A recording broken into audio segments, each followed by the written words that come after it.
Force est donc de constater que la discussion sur le fond n'a jamais vraiment pu se lier, ou alors de manière parcellaire et souvent décousue. Je le regrette profondément, comme vous tous sur ces bancs, comme des millions de Français. J'attendais beaucoup de ce débat. Un débat que nous avons abordé, en ce qui nous concerne, dans un esprit d'ouverture. Ce débat aurait dû permettre de constater nos convergences et nos désaccords, de clarifier nos positions, de confronter nos points de vue devant les Français, en respectant les règles, de cette Assemblée. S'il vous plaît. Ce débat.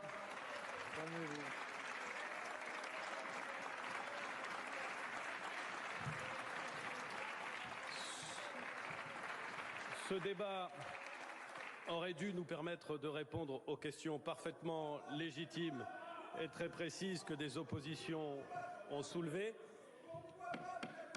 Et je dois dire, mesdames et messieurs les députés, qu'il n'y a pas beaucoup d'illustrations aussi éloquentes que ce à quoi nous assistons en ce moment.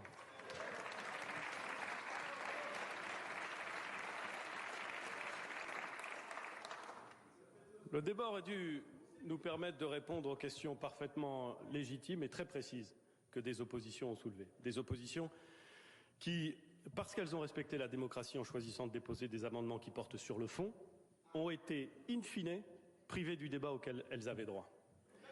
Voilà ce à quoi aurait dû ressembler ce débat.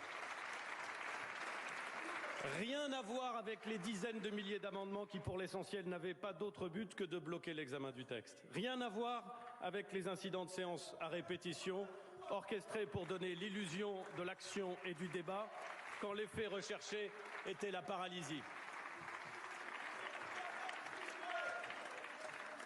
Je ne m'étendrai pas sur l'image particulièrement triste que renvoient de nos institutions les événements de ces derniers jours.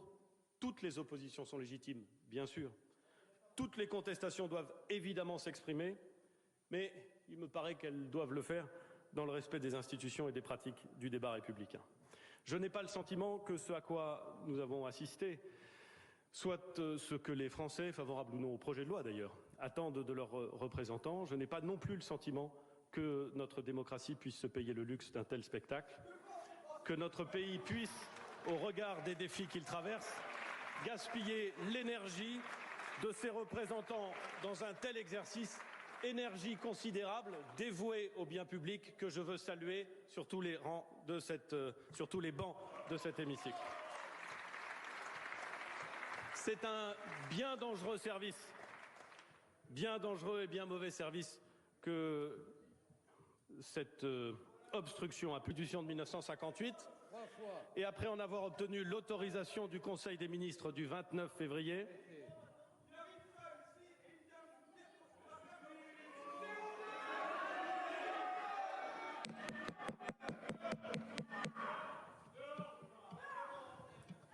Continuez, Monsieur le Premier ministre. Tout le monde garde son calme, personne ne répond aux provocations. Je disais donc. Et si vous persistez, la situation sera évoquée devant le bureau. Vous avez la parole, Monsieur le Premier ministre. Je disais donc que c'était la raison pour laquelle, conformément à l'article 49, alinéa 3 de la Constitution de 1958, et après en avoir obtenu l'autorisation du Conseil des ministres du 29 février, j'ai décidé d'engager la responsabilité du gouvernement sur le projet de loi instituant un système universel de retraite.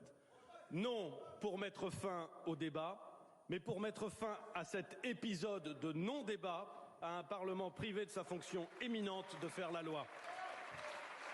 Et pour permettre à la suite du processus législatif de s'engager.